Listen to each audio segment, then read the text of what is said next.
Good morning student, I am Dimple Parekh, royal international school से। बेटा आज हम 3rd क्लास की हिंदी पढ़ेंगे। हिंदी के अंदर चैप्टर नंबर 4 हमारा स्टार्ट हो चुका था और थोड़ा सा हम उसके बारे में जानकारी भी ले चुके थे। क्या नाम था लेसन का बेटा? जब हम खेले क्रिकेट, है ना, कि क्रिकेट जब हम खेलते हैं तो जो बच्चे हैं वो किस तरह की शरारतें करते हैं उसके बारे में हम जानकारी ले रहे थे।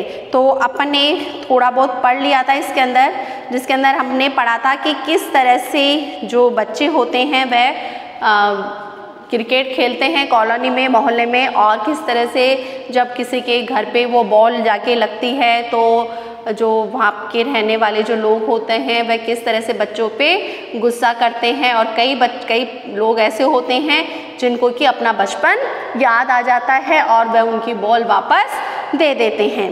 तो यहाँ तक अपन पढ़ रहे थे कि तो उसे लाल पीला होते देखकर एक बार फिर अब मैदान को बाय बाय कहना पड़ता था। कि कोई अखबार पढ़ रहा होता था और अखबार पढ़ते पढ़ते क्या होता था, वो बॉल उसके पास में चली जाती थी। तो वह जो बंदा होगा, जो व्यक्ति अखबार पढ़ रहा होगा, चाय पी रहा होगा, और जब बॉल उसके पास में जाके गिरेगी तो उसकी चाय भी ढुलेगी ना, तो वह क्रोधित होगा, उसको गुस्सा आएगा। तो ऐसे समय में जो बच्चे हैं वह सारे क्या हो जाते थे, 9-2-11 हो जाते थे, अर्थात वहाँ से बाय बाय कह के चले जाते थे। कुछ घर ऐसे भी होते थे जहाँ रहने वाले अंकल आंटी को अपना प्यारा बचपन याद आ जाता था। कई ऐसे होते थे जिनको अपना प्यारा बचपन यानी कि पुराना जो बचपन होता था वो मैंने अभी बताया वो याद आ जाता था। तब वे हमारी तरह का खेल खेला करते थे कि जब वो क्या करते थे, छोटे थे और हमारी तरह से जब वो खेल खेला करते थे तो अपने बचपन की याद आके वह क्या करते थे कि ऐसे घरों में हमें बॉल वापस मिल जाती थी। कि ऐसे जो घर वाले होते थे वह क्या करते थे, उनकी बॉल को वो वापस दे देते थे। इसलिए इन घरों को हम नॉट आउट कहते थे। नॉट आउट कौन से घरों को कहते थे कि जहाँ से उनको बॉल वापस मिल जाती थी, उन घरों को वो बच्चे क्या बोलते थे, नॉट आउट। ऐसे घरों में हम बहुत खुश रहते थे। कुछ घरों में ठीक ऐसे घरों का उल्टा होता है, यानी उन घरों से हमें गेंद नहीं मिलती है, उन घरों को हम आउट घर कहते हैं। समझ में आया? नॉट आउट और आउट घर की, जहाँ से बॉल मिल जाती थी वहाँ तो नॉट आउट, और जहाँ से बॉल हमें वापस नहीं मिलती थी ऐसे घरों को वो क्या कहते थे, आउट घर। क्या कहते थे? आउट घर। और कुछ घरों में गेंद तो मिलती ही नहीं थी, ऊपर से डांट और खानी पड़ती थी। अब जो घर ऐसे घर थे, कई घर ऐसे थे कि जहाँ पे ना तो बॉल मिलती थी और बल्कि उनको डांट और सुननी पड़ती थी। जो वहाँ के जो रहने वाले जो लोग थे उनको डांटते होते कि क्या है तुम बॉल बार बार में हमें परेशान करते हो, बार बार में हमारे शीशे तोड़ देते हो, हमें शैतानी करते हो सारे दिन भर।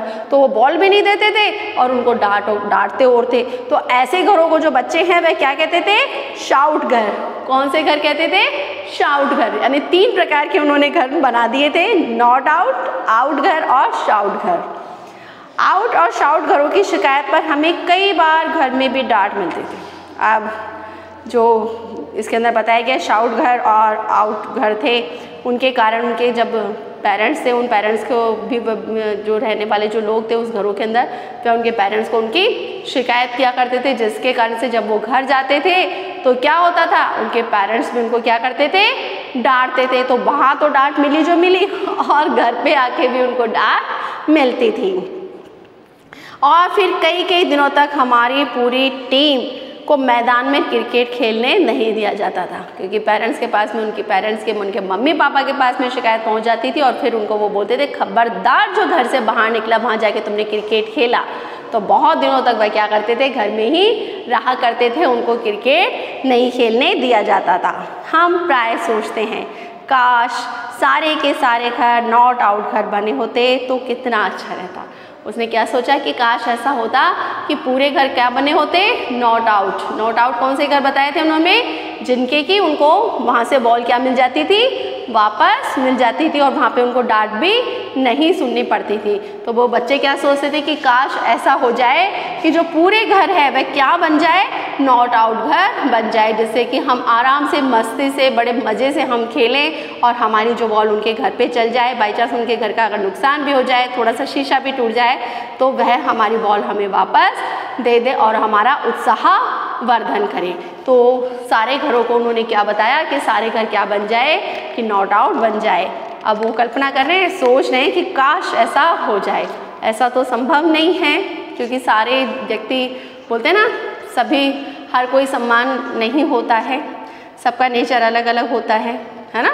तो लेसन इज़ कंप्लीट बेटा। थोड़ा सा लेसन अपने बच गया था, वो आज हमारा कंप्लीट हो चुका है।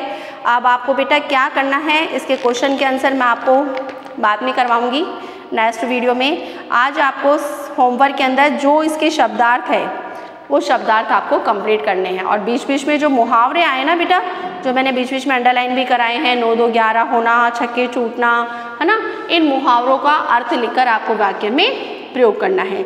ओके बेटा, आज के लिए इतना ही। Good day, goodbye, take care.